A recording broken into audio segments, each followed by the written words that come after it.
Is Kailasa a real internationally recognized country or just an online concept? ஆமா, கைலாசம் என்பது நிஜம்.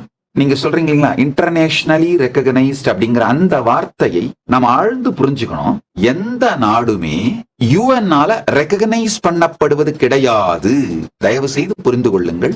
ஒரு தேசத்திற்கு என்னென்ன வேண்டும் என்று மாண்டவிடியோ கன்வென்ஷன் சொல்லுகிறதோ, ஒரு தெளிந்த நிலப்பரப்பு, சொந்தமான நிலப்பரப்பு, அது எவ்வளவு வேணா இருக்கலாம். இப்ப உதாரணத்துக்கு வேட்டிக்கன் பாத்தீங்கன்னா மொத்தமாவே 200 ஏக்கர் தான், 108 ஹெக்டேர் தான் வேட்டிக்கன். 200 ஏக்கர் நிலப்பரப்பு தான் வேட்டிக்கன் ஏறத்தாழ. அது சிறிய அளவா கூட இருக்கலாம். ஆனா வேட்டிக்கன் வந்து ஒரு நாடாக கருதப்படுகின்றது, மதிக்கப்படுகின்றது. அதே மாதிரி அளவை பொறுத்தவரை பிரச்சனை இல்லை, ஏதோ ஒரு அளவு. ஆனால் சொந்த நிலம் இருக்க வேண்டும். நிலம், நிரந்தரமான குடிமக்கள், பர்மனன்ட் பாப்புலேஷன், அதுவும் இருக்கு. சொந்த நிலம் இருக்கு, நிரந்தரமான பர்மனன்ட் பாப்புலேஷன் இருக்கு, நிர்வாக அமைப்பு, நிரந்தரமான அரசாங்கம், அதுவும் இருக்கு.